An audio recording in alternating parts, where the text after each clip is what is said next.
Bom, continuando, deixar ir, porque senão eu não vou ir terminar. A parte 5 eu anotei aqui algumas coisas. O exemplo, né? Hoje muita gente tem cachorro, né? Então o cachorro ele serve para companheirismo, distração, né? A negação vai viver para sempre. Aí acontece o mesmo problema, porque a pessoa evita pensar no fato que o cachorro também morre. Então dá no mesmo, né? Porque transforma o cachorro em quase gente e depois vai ter o problema da perda do mesmo jeito, né? Então, o mecanismo de negação também atua em várias coisas, né? Inclusive quando você resolve ter um animal. Raiva, né? Porque é meu animal, né? Parece que se for seu não vai morrer.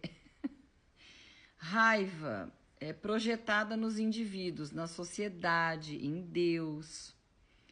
E raiva, impotente, né? É porque você se sente impotente. É o que está por trás. Recurso aceitar. Quer dizer, o que você tem que fazer?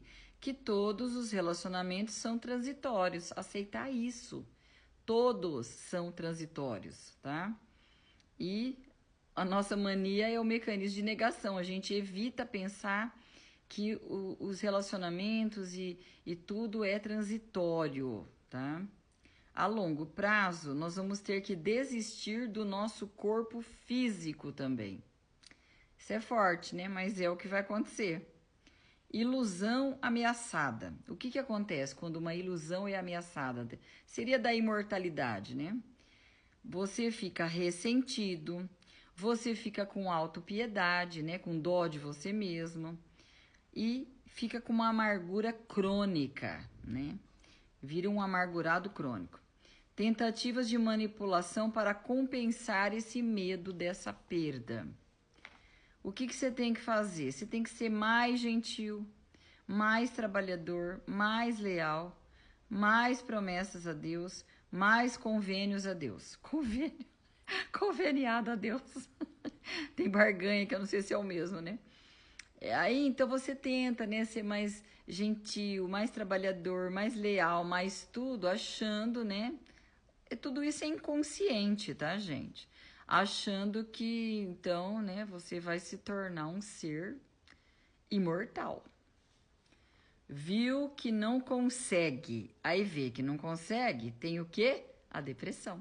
Por isso que já associaram a nível de onipotência, né? Quanto mais onipotente, mais culpa. Então, percebe, né, a relação. Aqui fala a mesma coisa. Era uma visão psicanalista. Então, qual que é a solução? É parar com a resistência. Não adianta resistir. Decisão: parar de resistir à dor. Então, viver é inevitável, sentir a dor e perdas. Inevitável. Culpa é uma relação de punição, já falei isto. Eu li nesse mesmo livro que fala, né, sobre a onipotência que está por trás de tudo. Relação de punição. Eu podia ter evitado, né? É a onipotência isso. Você não podia ter evitado coisa nenhuma. Abandonar a culpa, a raiva reabastecida, né? Você vai reabastecendo a raiva, né? Então é o abandono da culpa, da raiva, que é uma sequência isso. E de projetar nos outros. E aí reforça o aumento da perda quando você não abre mão, né? E aí aumenta a sensação de perda. Exemplo: quando os cônjuges perdem um filho ou tem muitas perdas seguidas, que foi meu caso, né? O que acontece? Acho que vem aqui. Polaridade negativa. O que o ódio faz? Reação ao ódio. Odeia os médicos. É fase isso, né? A gente tem isso mesmo. Culpabiliza os médicos. Enfim, odeia os médicos. Começa a odiar os outros filhos, caso tenha, né? Começa a odiar marido. Daí eles se tornam ameaçador. Aí ele começa a ser violento, né? Então é um ciclo isso. Você começa a voltar o seu ódio, culpabilizar todo mundo. E aí, por consequência, o que você vai ter de volta? Violência, né? Violência gera violência, lei do retorno. Chama a polícia para controlar, consequência. As outras crianças saíram de casa por medo do caos, abuso físico e ameaças, desespero, opressão, também o afastaram. E aí o quê? Divórcio. Perde a casa, destruiu sua vida. Ou seja, o que você conseguiu reagindo ao ódio dessa forma, né? Tudo isso, só desgraça. Então, o primeiro enfrentamento da dor é o sofrimento.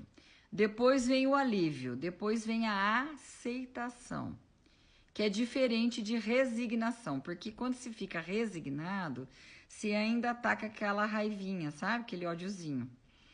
E a submissão ao destino, né? Sofrer, o destino é sofrer, né?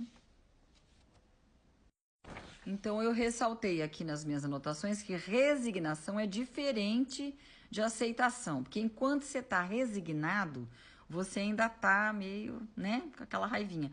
Mas o que é aceitação então? É serenidade, não luta.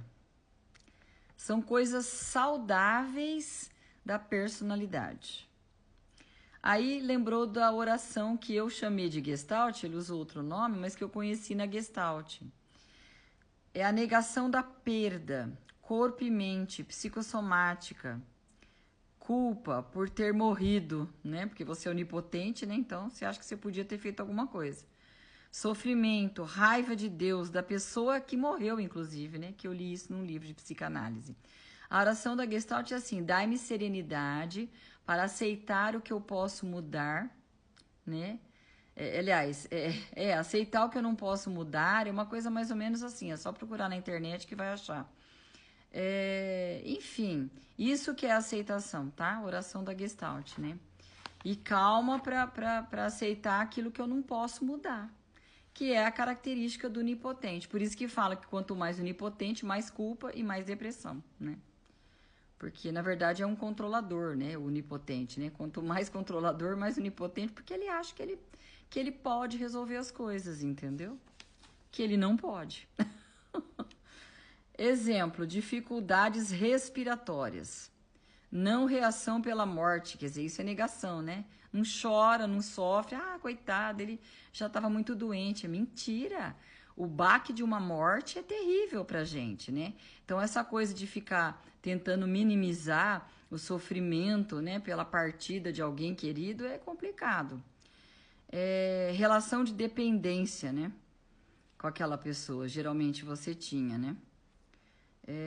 E daí você não reage, né? Então, aceitar a natureza transitória de todos os relacionamentos. É o tal do transitório. Tudo é transitório. Então, a gente tem essa dificuldade. A gente não aceita o transitório. Esse que é o problema. E daí faz um exercício, né? Começar antes da pessoa falecer, antes de perder, antes de terminar. Você deveria fazer. E se eu perdesse? O que aconteceria comigo? Como posso desapegar? A importância, de novo, do desapego, né? Como que eu posso desapegar? Voltar para si e não pessoas e coisas externas. Porque, às vezes, a pessoa substitui, né? Ela fica apegada ao filho ou a outra pessoa e, no fim, ela não faz o enfrentamento e a verdadeira superação da dor, que é a transitoriedade, né? Só transfere pro cachorro, pro filho, pro papagaio, pro outro namorado, pro outro marido, enfim, só transfere, porque não adianta, né? Nós nascemos sozinhos e vamos morrer sozinhos. Então, toda relação de dependência, ela vai fazer uma transferência e você não vai superar aquela dor, né? Porque você transfere para outra pessoa, né? Para outra pessoa, substitui. E aí você não enfrenta. Enfrentar não é isso.